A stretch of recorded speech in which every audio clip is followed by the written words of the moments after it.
Greetings, citizens! My name is FailureToReport, and the great gibboning has been gibboned. From the title and thumbnail, you know what we're going to be doing today, so let's talk Mercury Turkey. Now, I'm going to start this video off with a disclaimer. Yeah, I'm a raging hater of Star Citizen. Garbage game, 90 days top, Scam Citizen is just a funnel for Chris's drug empire, or, at least I've heard that's my take on the game. Point is, it's pretty well established that I say a lot of mean things about the game, and a lot of backers can't process that criticism, so I'm just a blanket statement hater. However, if you've been here for any amount of time, you've almost certainly heard me get my fangirl on for all things Crusader Industries. I really like Crusader ships. Aesthetically, at least, as the Mercury is the first flight-ready ship from the manufacturer. So, let's talk about that. Now, I don't assume to have any pull in the design direction of Star Citizen, but even knowing that I have been doing my best broken record impression on every major social platform from Spectrum, Reddit, Twitch, and even on the RSI Twitter once or twice, to beg CIG not to fuck up the Mercury. Here in the Star Citizen verse, we have a lot of options for big ships, a lot of options for single-seater ships, but there's a glaring lack of variety in the mid-sized game, and the Mercury hit all of the right boxes for me in concept. The Crusader Industries styling is very similar in feel to Origin, which I'm also a big fan of, and that means I can match them up with the Origin ships visually, and the Star Runner is very, very clearly borrowing influence from the Millennium Falcon, and everybody knows pre-Disney buyout, I was a huge Star Wars nerd. So much so that if you came in the comments to say something like, well, actually, the Star Runner is more like the Ebon Hawk to me, I'm gonna lose my shit. The Ebon Hawk is an homage to the Falcon. Please don't be dumb. Alright, I'm getting sidetracked.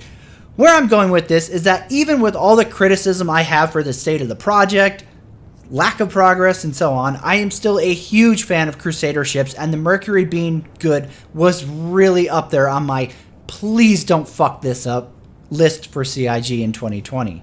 So when I finally got my hands on the Mercury, I was both elated with joy and absolutely fucking infuriated. So then, let's talk Star Runner, shall we? The Mercury Star Runner ended up being a medium-sized ship with a listed crew size of 3. However, it does sport a pilot seat, co-pilot seat, scanning station seat, and 2 turret stations. So while there are plenty of places to plug your friends, keep in mind that this ship only sleeps 3. If bed logging and server persistence ever actually start working. Defensively, the Mercury is a little underwhelming for her size, having to rely on 2 pilot-controlled size 3 weapons and 2 turrets, each getting a pair of size 3 hardpoints as well. While she started out in concept roughly freelancer size, it turns out the Nomad wasn't the only ship pounding supplements in this latest development cycle because the Mercury got thick and big. Although the beginning was something that had many longtime supporters of this concept a little bit worried that we were going to lose the fast smuggling blockade runner we had been sold, rejoice, she still handles incredibly well for her size. Opening up the single entryway into the Mercury, CIG, this new trend is it's getting frustrating. Please stop. The cargo ramp opens up to the bay, capable of holding a very comfortable 114 SCU, which was an increase from the originally slated 86 SCU before the ship got biggie sized. Of particular note in this area is the lack of a turret station. Originally, the concept sold by CIG had the top turret being manned from the cargo bay, likely leaving the Mercury to have suffered the same incredibly frustrating issues the freelancers still endure to this day, where the turret station blocks off a lot of use in the rear of those ships. As I always try to point out, credit where it's due, this change was extremely welcomed and a much better use of space and layout. Another area of the cargo bay which has backers either in love or outraged is the elevator entrance to the main deck of the Star Runner. While many have suggested that these should have been stairs, I kind of like the idea of the elevator, and most of all, while there is currently a ladder on the back wall of the elevator, the player is able to mantle straight to the top in one motion, meaning you don't even need to use the elevator, which is keenly important in a game where ship elevators seem to constantly be breaking to various elevator-related bugs. Moving up the elevator, you're first greeted by the server room / main hall of the Mercury. Here you will find the ship's data running server racks, the twin turret stations, and the scanning area. Now, I mostly approve of this ship's design, but there are definitely a lot of areas in this ship that I feel like they were a little wasty with the space management. The entire ass end of the scanning room could have been better utilized in my opinion, be that sticking two remote stations there in with the scanner or moving other engineering functions into this wing. The Star Runner isn't going to be held liable as the most wasteful ship in the verse, but I definitely don't think it's a contender for best use of it either. Moving forwards into the neck of the ship, you're met with 3 hallways. To your right is the crew quarters, which houses 2 working stations or something. I don't know what these computers will be used for. Roleplay, I guess? As well as the sleeping accommodations for 3. There are also a set of crew lockers in here, and a back wall full of set dressing duffel bags that are strapped to the wall, and I guess that could have been anything from additional beds to a giant flat screen TV. My point being, this room again has a lot of interior dressing that serves little purpose and could have been better utilized, in my opinion. Taking the left hallway from the server hub lands us in Recreation, aka the Galleon Lounge. In this section of the ship, we find the galley complete with cooking station, beverage storage, fridge, and freezer, and of course, it's definitely not from Star Wars, we swear Disney, please don't sue us, wraparound sofa. This room, like others, suffers from a lot of wasted space. Unlike the Nomad, there is no sitting area for a crew to eat, which seems kind of absurd since there are 2 large walls that do nothing, and I mean, I don't know, I'm not an interior designer, but could have maybe housed a fold-down table or something. However, the one gem of this room is the wank simulator. Yeah, baby. Fapping it to the Crusader complete pack that CIG cucked us on and didn't add, even though every other manufacturer got one. But, you know, the company sponsoring the Intergalactic Aerospace Expo 2950 didn't. Thanks, Chris. In all seriousness, the chessboard is used to open the hatch for the tunnel network entrance in this room. Keep in mind the tunnels run throughout the ship and have multiple entrances and exits. This feature is kind of a frustrating thing for me. I know they were going for a sort of Millennium Falcon vibe with the ship and wanted to have those pesky nooks and crannies for hiding illicit goods, but it isn't really a nook and cranny hiding spot when literally every ship comes stocked with it. As well as providing any stowaway or boarder a means to pop up anywhere in your ship since you no longer have the sole choke point of the elevator to defend from. I know a lot of people are probably going to be fapping their Han Solo fanfic come alive over the smuggling tunnels though, so while I think it was a stupid idea to have them come stock, it doesn't really matter that much to me. It just would have been cooler to have them as a hidden option or something you got installed in the verse, versus having it be something everyone is going to know about and be able to navigate by heart by the time this game reaches beta. Back to the neck of the ship. The last hallway leads us up to the bridge. This one feels like a lot of wasted space due to the long hallway with absolutely nothing happening along the way. It would have been great for CIG to have figured out a way to install a second entrance into this ship, as ships with only cargo ramp entrances have been a major pain, whether that's having to wait on a slow-ass ramp to go up and hoping that somebody doesn't come sprinting aboard, or landing on a planet and dropping the ramp only to get to the exit and realize that what looked like a small gap between the ramp and the surface when you were in third-person camera is actually too high for you to get back on if you walk off. And make sure you look first because you're fucked if you walk off. CIG, that reminds me, if you're going to keep making ships like this, players need to be able to mantle up every ship ramp tongue, not just the Cutlass side doors. I've watched countless people try to use their Mario skills to get back into their ships to no avail. Of all the shitty ways for the game to screw somebody over and kill them or make them lose their cargo, this really doesn't need to be one of them. Anyways, the cockpit. I have to say, where the cargo room saw a major improvement over the concept, the cockpit feels a little like the reverse. In the concept, the Mercury had no center console, which meant pilot and co-pilot had a large space between them that was totally open glass and would have provided a much cleaner picture when landing or navigating near terrain and space structures. Instead, we got a little window between the pilot dashboard that provides very little, much the same as the Anvil Valkyrie and the Hawk. And while I'm not saying these peep windows aren't better than nothing, it's just a major step backwards from the concept in my opinion. Now, outside of the downward-facing view, the Star Runner cockpit bubble is quite amazing. You have an incredible view to your left and right, as well as a pretty impressive view above compared to most ships, especially ones of this size. While it's possible I've been spoiled over the years by cockpits like the Prospector, 600i, and Mantis, jumping back in the Constellation or nearly any of the fighters, and you quickly realize just how impressive the flight deck is on the Mercury. So, with her ability to run a fairly sizable amount of cargo, someday far, far, far in the future, data running and collecting, as well as the ability to carry ground vehicles from bikes, the Rock, up to the Ursa rover, what's not to love about this now $260 offering from Crusader Industries, you might ask?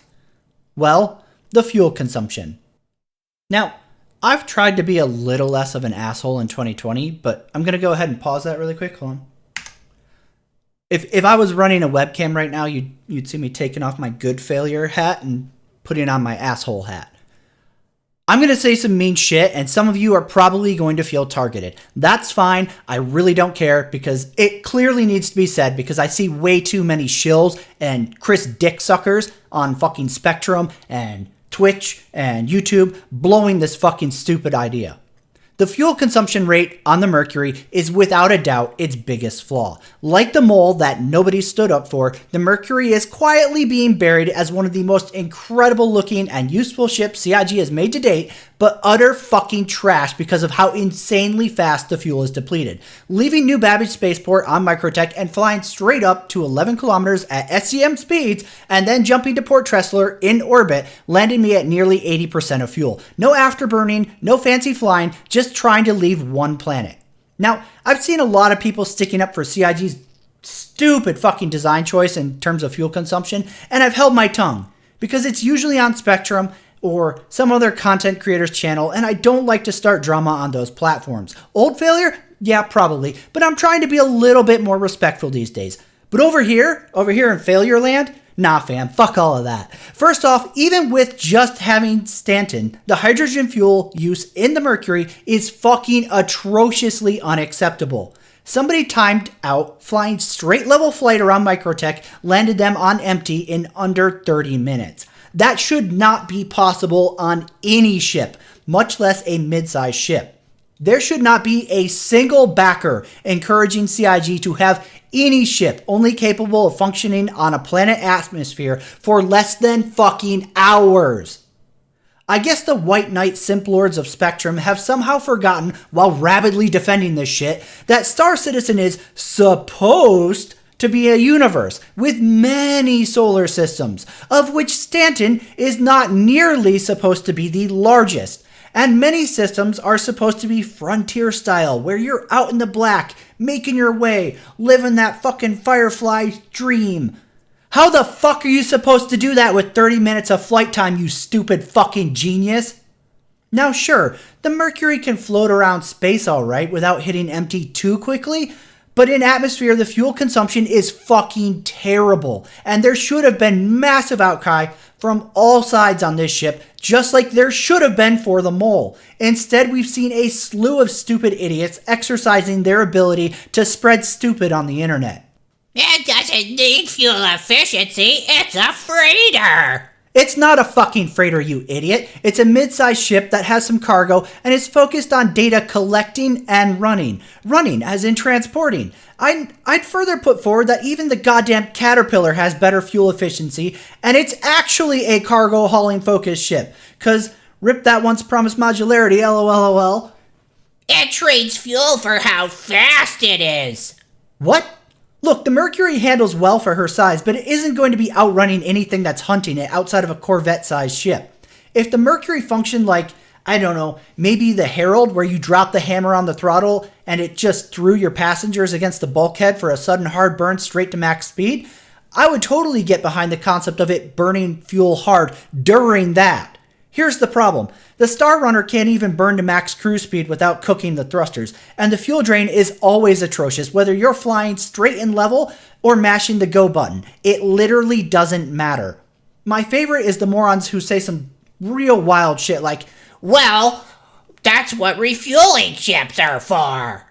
Yeah, buddy, imagine seeing a car drive down the highway and it has to have a fucking tanker truck following behind it, literally just constantly attached because it can't drive more than 30 minutes without needing to be refueled. In what fucking universe do these people live in, or our fantasy make-believing that they think it's a good idea to have all of these ships operating with such limited windows. I'm just constantly blown away at the ability of White Knights of Roberts to find new and short-sighted and contradictory ways to always offer up a defense for their simp lord cuck daddy, no matter how bad the game design or choice is. It's just truly astounding. All right. There. Asshole hat off, good failure hat back on. And I barely even made use of that window. Can you believe that? For how absurd and short-sighted these people are, I'd like to think I went pretty soft right there. While deep down, I want to just shit on these people so bad. I've heard that being mean to somebody for having a really stupid opinion makes them feel dumber about themselves, so then they double down so as to not be perceived as really fucking stupid idiots. So I'm going to tell myself that was a soft touch approach, and they still have room to go, wow, yeah, I am a stupid fuck, but he didn't directly tell me I'm a stupid fuck. So I can go, yeah, geez, I guess maybe the fuel is a problem for the game we have right now, and especially the game CIG is promising they'll definitely one day deliver. All right, we're going to try to finish this up because this is supposed to be a double feature, and I still need to get to the Nomad. Look, overall, I love the Mercury. The ship does everything I wanted it to do as my Star Citizen daily driver, with the, slight exception of being able to drive for any prolonged amount of time. But if CIG pulls their head out of their ass, I'd easily call the Mercury my go-to ship for Star Citizen's launch. It has the space to run with a small group of friends. Data running could be a really cool gameplay loop for somebody like me, who is really just looking for a paying excuse to fly around planets. And the cargo bay also provides me the room to do anything from running some small amount of cargo to carrying small vehicles for playing around on the ground or mining with a rock. The cockpit provides an amazing view for taking in the scenery of the verse, and while it could have been a little bit better if they'd stayed slightly truer to the concept, I would still file the Mercury as one of the most flyable cockpits in the game to date. I genuinely have no major grievances with this ship outside of its fuel consumption and the terrible lack of scooping. I own a Mercury. Unless CIG never fixes the fuel rate, this will be the ship I use when playing this game. If somebody came up to me and asked, Failure, I have an entry-level ship, I'm looking to upgrade, or said, hey, I have a couple hundred sitting around, I've looked into Star Citizen, and I know what I'm getting into, can you recommend me a good ship? I would have no qualms with recommending people grab a Mercury, outside of the fuel issue, that is. This one major flaw is literally the only thing stopping me from giving the Mercury the FTR stamp of approval, and you know how fucking prude I am with that. I love this ship visually. It has nearly everything I want functionally, short of a medical facility for respawns. The Star Runner is a good boat. Just fix the fucking fuel, CIG. So again, to recap, I think the Mercury is a great ship. I'm deeply saddened her creator has left CIG because I'd love to have seen more work from her, but overall, most of my grievances with the Mercury are trivial. If Cloud Imperium fixes the fuel consumption and scooping with the Mercury, I would 100% shill this bitch. Alright. Jesus, this video has felt like it took an eternity to put together. Luckily, our next ship is pretty basic, so this segment shouldn't be too insane. Introducing the Consolidated Outland Nomad, brought to you in part by Crazy Hovercraft Landing Gear, Frontier Development, and Elon Musk, evidently. In all seriousness, the Nomad is the latest offering from Consolidated Outland, previously known only for the Mustang starter ships and the Pioneer construction capital ship. Now, I'm going to start with the elephant in the room. Cloud Imperium and some select content creators have spent the launch of the Nomad trying to claim it was inspired by the Tesla Cybertruck, going so far as to post the Cybertruck next to a shitty render of the Nomad and directly adding Elon Musk.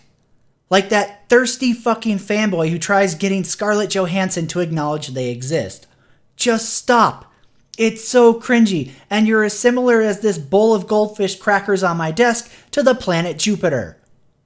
Now, if whoever is running the Star Citizen Twitter had added David Braben, or anyone over at Frontier Developments and said, who did it better? The tweet would have at least made sense. Because the Nomad has absolutely nothing in common with the Cybertruck outside of having a bed in the back of it for some reason. I don't know why a spaceship suddenly would want to have a open truck bed, but Nomad does. whereas it has a whole lot in common with the Elite Dangerous Asp Explorer. Now, I was honestly fine with it. The shock and awe of Cloud Imperium's ability to copy some other game's ship kinda died off for me after they copied the Final Fantasy dropship into the Prowler, but then went full tilt and one for one the EVE Online Venture, which became the Drake Vulture in Star Citizen, right down to the fucking paint color. I honestly wasn't even going to talk about how similar the Nomad was to the Asp until I started seeing content creators and CIG employees going, yeah, this ship was inspired by the Tesla Cybertruck. Like, they're trying to fucking gaslight anyone who's never played Elite? What?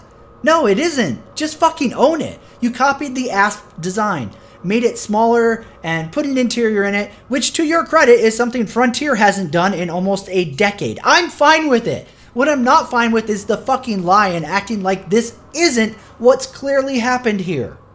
I can literally imagine Chris sitting there going over the original concept for the Nomad and going, shit, we get so much crap when we copy-pasted the Vulture. What's something else that's trendy with our backer demographic? Tesla! Ooh, put a fucking pickup bed in that there spaceship and we'll say it was inspired by the Cybertruck. That makes fuck all sense, right? Alright, that's my rant on the appearance. Well, part of it. My sole purpose in that is pointing out how absurd it is for CIG to act like the Nomad clearly isn't the front end of the Asp. Nearly one for one. But we aren't here to just talk about a creativity problem. We're here to talk about the ship itself. So let's focus on that now that I've had my soapbox moment to air my grievances with CIG's marketing propaganda arm and their content creators who latch on to literally any talking point CIG feeds them. At its core, the Nomad is meant to be a deluxe starter ship. I'm not sure where we went wrong that such a term is even a thing, but here we are. Where base starter ships such as the Mustang, Auroras, and the 100 series are your barest bones, backing on a budget, these ships will get you from point A to point B, but you're going to quickly realize it isn't really worth staying around and move out of your parents' basement so you can get some fuck on with that girl who screams. The Avenger Titan, Misk Reliance, Origin 300s, and the Nomad are basically that first apartment you get. You realize the parents' basement wasn't cutting it, but hey, you also are a realist, and you know you can't afford much yet, so you're settling for a studio or a one-bedroom apartment. It's enough space that you can walk to the bathroom naked and not have to worry about your family seeing it, and homegirl can scream her lungs out. That's the void the Nomad fills. While she isn't a ship you'd use forever, it's a great starting ship that gives you way more options than a standard starter ship, especially when so many of them do not come with beds, which will be a very limiting factor in the release date of Star Citizen. Soon TM. Like many of the other deluxe starter ships, the Nomad also comes with a cargo bay. However, unlike the other members of the deluxe category, the Nomad boasts a really impressive space for a starter, coming in at 24 SCU, where the next closest thing would be the Origin 315P with 12 SCU. This makes the Nomad a really great entry-level hauler, and while she is priced at $80, which puts her uncomfortably close to the Cutlass and Freelancer, which are arguably two of the most amazing ships you can get for under $125, I think the Nomad has merit to stand as its own thing, but the $80 price is definitely pushing it towards, well, just spend $20 more and get a Cutlass Black. I'll double back to this argument a little bit later, but first, let's cover the basics of the Nomad. Coming in just shy of 27 meters long and landing in the small size range, the Nomad is a single-person crewed ship with sleeping and living accommodations for the pilot, something majority of starter ships do not boast. While being considered a small starter scale ship, the Nomad still comes with 3 size 3 mounts, which come stock sporting 3 gimbaled size 2 repeaters and 8 size 2 missiles. While the Nomad is by no means a dogfighter, and there are far better options for dogfighting at the same price point of this ship, the Nomad is perfectly capable of holding its own doing PvE missions with minimal component tuning.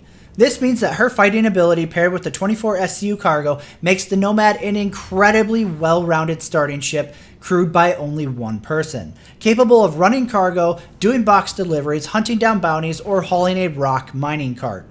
And the ability to haul a small land vehicle, specifically the Rock, is the one feature that really sets this ship way out ahead as a deluxe starter justified in its price point, as some of the most lucrative credit earning since its introduction has been mining with the Rock. when it's, not completely bugged out and functioning properly. Now, while I'm all about standing behind the Nomad being a functionally great starter ship, I take a serious issue with its most notable design feature: the fucking pickup truck bed cargo hold. What I'm going to say here is mildly subjective. Some people will undoubtedly leave comments saying I'm wrong. That's fine, and they're entitled to that, but hear me out. First off, one of the two major issues I have with the Nomad is that there is no connecting access for the interior of the ship to the cargo hold. There's a teeny tiny window that shows fuck all, and that's it. I'm not even sure what you're supposed to be looking at outside of that window. It's either a terrible view of space if your cargo hold is empty, or some boxes if your hold is loaded. Now, right now in the current version of Star Citizen we have, you don't need to worry about putting big box delivery packages in the back, since we can magically climb ladders with the package box glued to our hands. You don't have to unload cargo or load cargo in the game. The only time you touch cargo currently is when you're selling and buying from a kiosk. Fast forward to the far future of Star Citizen that CIG promises, and you could be trying to load and offload cargo or other items in space at random locations on planets, needing to get items you were storing in cargo for repairs, food, who knows what. There's literally dozens of reasons you might want to access your cargo hold in a released state Star Citizen.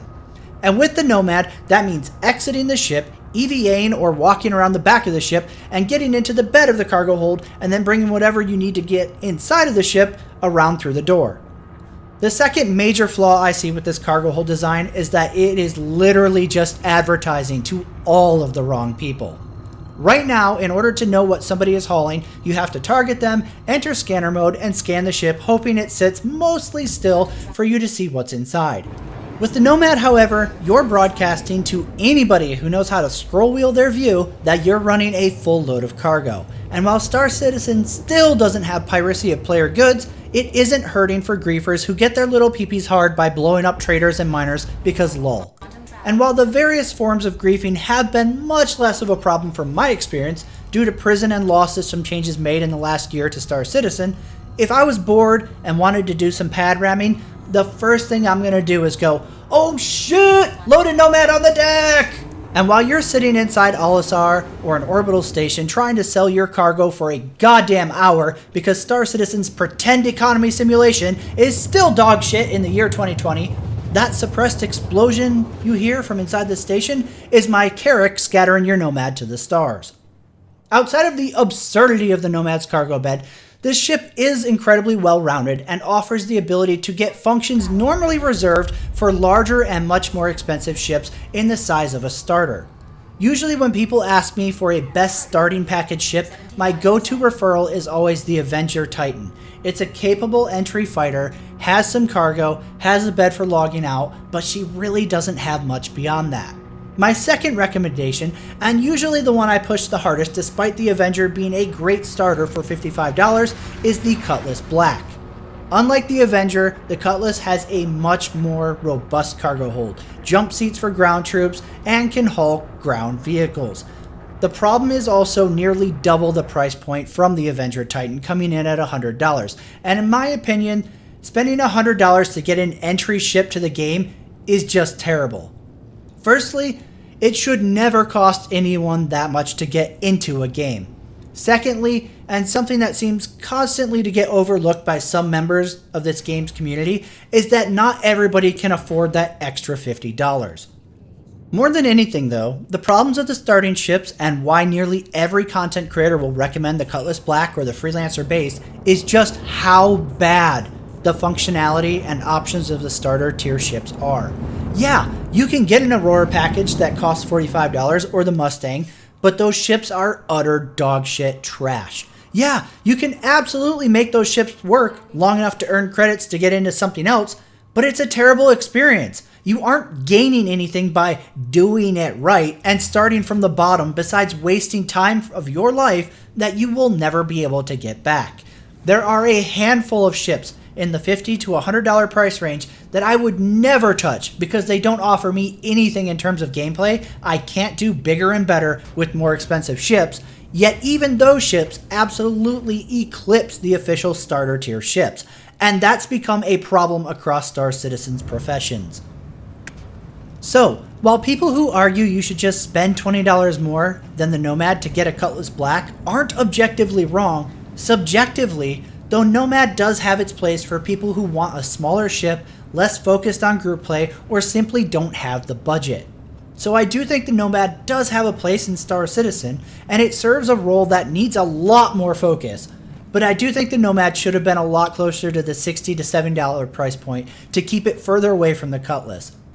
Now, sadly at the time of this video, the Nomad is also suffering from similar issues of the Mole and Mercury. CIG has done a terrible job balancing its fuel consumption, and while the drain isn't even close to what the Mercury and Mole owners have had to endure, it's pretty terrible for a goddamn starter ship, and I really hope CIG spends some time between 3.11 and 3.12 reevaluating what they see as normal operating times for a tank of gas on a lot of the ships that are currently flight ready, as well as any that are going to be coming out in the near future. Because while the Mole and Mercury are probably two of the worst offenders I can think of, right up there just next to the 890 jump, they are not alone, and as the Star Citizen PU gets bigger and more spread out, these issues are only going to get compounded. So, to recap the Nomad section, is it a good boat?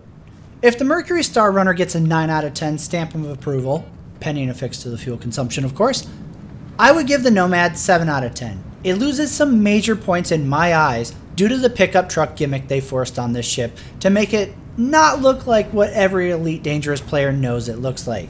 And I guess to also try to get Senpai Elon to notice Chris, I'm not sure. And I would also say the price point really hurts this ship aimed at being a starter.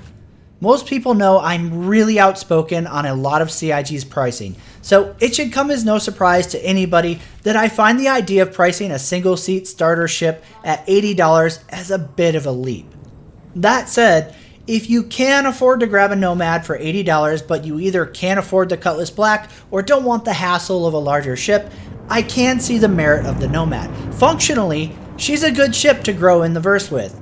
Will I recommend somebody buys the Nomad over a 300 series Avenger or a Cutlass for a starter ship? Probably not. There you go, citizen. This has been the official Failure to Report view of the Mercury Star Runner and the Consolidated Outland Nomad. I know the IAE is almost over, and you only have a few more days to make those knee-jerk buying decisions, and I apologize for this video being so late. In part, I wanted to see if CIG would come to their senses and fix the fuel issues entirely, or if they would just pussy tease it with minor bumps like they did the Mole. The other half of my excuse is, I just didn't care. Now, I know there's this hot theory on Spectrum circulated by some really ignorant, out-of-the-loop, clueless backers that every Star Citizen content creator is fucking models on the hood of their Star Kitten Porsche parked out front of a 10-bedroom mansion, but believe it or not, even lazy content like my channels takes hours to put together, and you make next to nothing for it. I can only imagine how much effort and time morphologists or Astropub put into their videos, and I'm gonna go ahead and guess that off of the videos alone, not counting their channel's subs and donations, they don't make nearly enough for the time spent either. That's the thing with YouTube. Unless you're somebody like PewDiePie, you're doing this because of passion. The monetary gain is next to nothing unless you're a legit huge channel. And for me, the passion just hasn't been there. After CIG decided to blow 2020 mostly on the single player game we are still probably at least 2 years out from seeing realized, I just lost any motivation to really cover what was going on with the persistent universe, since it was almost an entire year of CIG trying to fix old bugs and adding some quality of life changes. I'm adding this section for those of you who are regulars to the channel but don't hang out in the Discord, since you've probably been wondering what the hell I've been up to. I just want to take a moment to thank you all for lurking about and still supporting the channel, even though this has been a year of absentee coverage on my behalf. I don't want to draw this out too long, so I'll just leave it at real life has been very hectic this year, and things in the PU really have been pretty stagnant, so I've chosen to mostly focus on real life during 2020. It's not that I don't miss all of you, I do. It's not that I don't want to stream more, I do. It's just been really hard to motivate myself to sit down and do much. Maybe that will all change in a few days with the release of Cyberpunk. Maybe I won't be super active again until sometime next year when CIG actually starts doing real work for the persistent universe. I really can't say right now, but I hope you'll all understand and, more than anything, stay safe during these crazy times. With that, I am Failure to Report. I hope you take care of yourself, your loved ones, and enjoy the remaining days of the Intergalactic Aerospace Expo. I will see you next time.